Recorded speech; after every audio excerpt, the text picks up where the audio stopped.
Corona संक्रमण के दौरान लॉकडाउन के बीच महाराष्ट्र एक नागरिक अधिकार कार्यकर्ता के एनआईए की हिरासत में जाने की खबर सुर्खियों में है। जैसे जैसे समय गुजरता जा रहा है वैसे वैसे इस हिरासत की खबर देश में आग की तरफ फैल रही है। दरअसल 14 अप्रैल 2020 को बाबा साहब अंबेडकर की 129वीं जयंती थी। उसी दिन एनआईए ने 1951 में जन्मे 68 साल के नागरिक अधिकार कार्यकर्ता एवं लेखक प्रोफेसर आनंद तेलतुंबड़े को हिरासत में ले लिया। आप कहेंगे कि प्रोफेसर आनंद की गिरफ्तारी की घटना आपको क्यों जाननी चाहिए।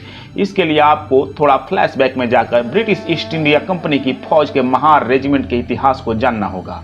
दरअसल ब्रिटिश आर्मी में सबसे पहले जिन भारतीयों को शामिल किया गया था उन सब का संबंध महार जाति से था। आपको बताते चले कि डॉक्टर भीमराव अंबेडकर भी महार समाज में ही पैदा हुए थे। महार जाति के नौजवानों को सर्वप्रथम मराठा साम्राज्य के संस्थापक छत्रपति शिवाजी महाराज ने अपनी सेना में शामिल किया था। अंग्रेज जब भारत में प्रभुत्व जमाने में कामयाब हो गए तब वे महार लड़ाकों की योग्यता को देखते हुए ब्रिटिश ईस्ट इंडिया कंपनी की आर्मी में शामिल किया। ब्रिटिश आर्मी के एक समूह का नाम भी महार रेजिमेंट था, किंतु भारतीय सेना में आज बहादुर महार रेजिमेंट का वजूद नहीं है। कहानी आज से 202 साल पहले की है, जब 1818 में महाराष्ट्र के पुणे के नजदीक भीमा कोरेगांव में 1 जनवरी 1818 को ब्रिटिश ईस्ट इंडिया कंपनी और पेशवा गुट के बाजीराव द्वितीय के बीच भयंकर युद्ध हुआ था। पेशवा के 28,000 सैनिक ब्रिटिश ईस्ट इंडिया कंपनी की फौज से लोहा लेने के लिए पुणे कूच कर चुके थे। वहीं दूसरी तरफ ब्रिटिश ईस्ट इंडिया कंपनी की सैन्य शक्ति को मदद करने के लिए 800 सैनिकों की एक टुकड़ी भी पुणे जा रही थी।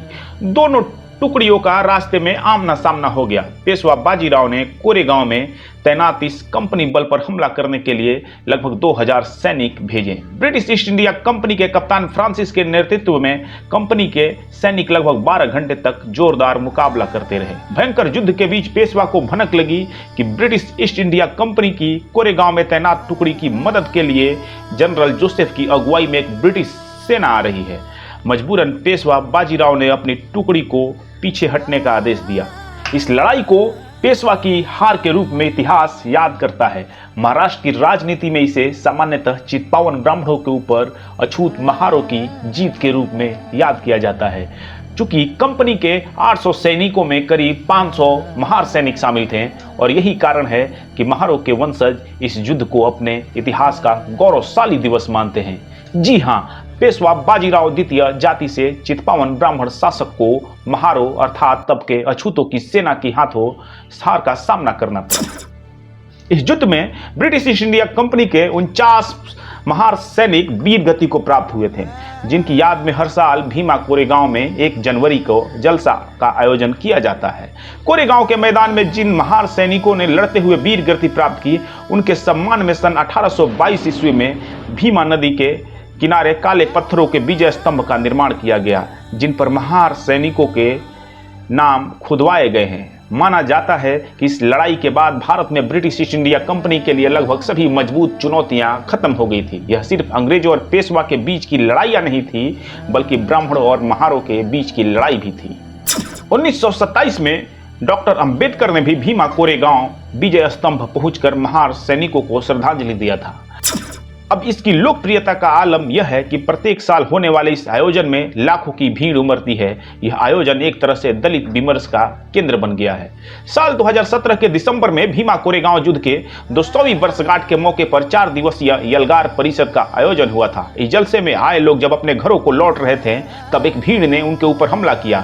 इस हिंसा को फैलाने के आरोप महाराष्ट्र में विवादित चेहरे रहे उग्र हिंदूवादी नेता संभाजी भिंडे और मिलिंद एकबोटे पर लगा, लेकिन महाराष्ट्र के तत्कालीन भाजपा के मुख्यमंत्री देवेंद्र फडणवीस ने इन्हें निर्दोष बताया। हमले करने वालों पर कार्रवाई की जगह तुषार तामगुड़े नाम के एक शख्स ने पुणे में यलगार परिषद के आयोजकों के खिलाफ हिंसा भड़काने और भड़काऊ भाषण देने का आरोप लगाते हुए एफआईआर दर्ज करवाया।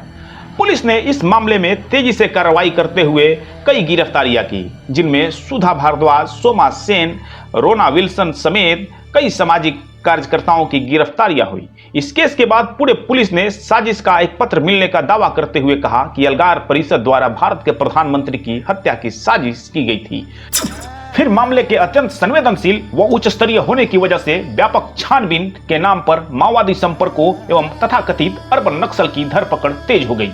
प्रोफेसर आनंद तेलतुंबड़े को भी इसी साजिश का आरोपी बनाया गया है और उस समय भी उनकी गिरफ्तारी की गई थी। हालांकि तब सुप्रीम कोर्ट ने पर्याप्त सबूतों के अभाव में उन्हें रिहा करने का आदेश दिया था। उसी मामले में सुप्रीम कोर्ट ने अपने द्वारा दी गई राहत को समाप्त करते हुए आनंद तेलतुंबड़े व गौतम नवलखा को आत्मसमर्पण करने को कहा है। नतीजतन प्रोफेसर आनंद व गौतम नवलखा ने 14 अप्रैल को एनआईए के समक्ष आत्मसमर्पण कर दिया। अब आपके मन में सवाल उठ रहे होंगे कि आनंद तेलतुंबड़े कौन है। आनंद तेलतुंबड़े की पहचान एक लेखक, मैनेजमेंट के प्रोफेसर और नागरिक अधिकार कार्यकर्ता के तौर पर रही है। दुनिया भर की मैगजीनों, अखबारों, वेबसाइटों में उनके आलेख और कॉलम छपते रहे हैं। प्रोफेसर आनंद महाराष्ट्र के यवतमाल के राजूर गांव के निवासी हैं। इनका संबंध डॉक्टर भीमराव अंबेडकर के परिवार से भी है। दरअसल प्रोफेसर रिश्ते में बाबा साहब के पोते प्रकाश अंबेडकर के बहनोई हैं। भारतीय प्रबंधन संस्थान अहमदाबाद से मैनेजमेंट की पढ़ाई कर चुके प्रोफेसर आनंद भारत पेट्रोलियम कंपनी लिमिटेड के एग्जीक्यूटिव प्रेसिडेंट रह चुके हैं। वे आईआईटी खड़गपुर में भी पढ़ा चुके हैं। वर्तमान में वे गोवा इंस्टीट्यूट ऑफ मैनेजमेंट में पढ़ाते थे। वे भारत की जाति व्यवस्था पर केंद्रित आलोचनात्मक लेखन के लिए भी जाने जाते हैं। स्वाभाविक है कि इन कारणों से वे हिंदुवादी ताकतों की आंख में किरकिरी हैं। यह मामला उद्धव ठाकरे की सरकार बनने के बाद भी सुर्खियों में आया था। तब भीमा कोरेगांव के मामले की जांच राज्य सरकार की एसआईटी कर रही थी और जैसे ही यह चर्चा शुरू हुआ कि उद्धव सरकार इस मामले को वापस ले सकती है, वैसे ही केंद्र सरकार ने इस मामले को अचानक ही एनआईए को सौंप दिया।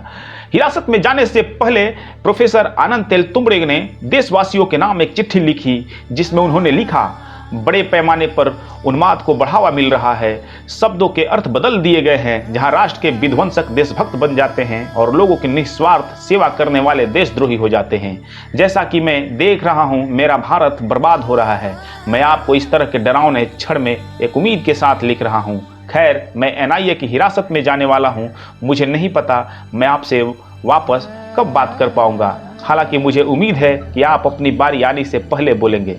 अंततः 14 अप्रैल को आनंद तेलतुंबड़े हिरासत में ले लिए गए। उन पर यूपीए एक्ट के तहत मुकदमा चलाया जा रहा है। प्रोफेसर आनंद तेलतुंबड़े की गिरफ्तारी पर रामचंद्र गुहा, इरफान हबीब जैसे इतिहासकारों ने भी विरोध दर्ज कराया है। इन सब का कहना है कि सरकार अर्बन नक्सल का नाम देकर खिलाफ उठने वाले बुद्धिजीवियों की धरपकड़ कर रही है और उनमें डर की भावना पैदा करने की कोशिश कर रही है। तनद रहे कि इसी भीमा कोरेगांव केस में सुप्रीम कोर्ट के जज डीवाई चंद्रचूड़ की एक बहुचर्चित टिप्पणी भारत के राजनीतिक विमर्श में महत्वपूर्ण स्थान रखती है। 21 अगस्त 2018 को इस मामले में गिरफ्तार कार्यकर्ताओं को राहत देते हुए जस्टिस चंद्रचूड़ ने कहा था कि dissent is safety valve of democracy, if dissent is not allowed then the pressure cooker may burst. अर्थात असहमत आवाज लोकतंत्र के लिए सेफ्टी वॉल्व की तरह है। अगर लोकतंत्र में सहमति की आवाज को दबाएंगे तो प्रेशर कुकर की तरह लोकतंत्र के भी परखचे उड़ जाएंगे। आज की कहानी में इतना ही। जाते जाते हम कहना क्यों भूलें कि हमारे चैनल को सब्सक्राइब कर लीजिए।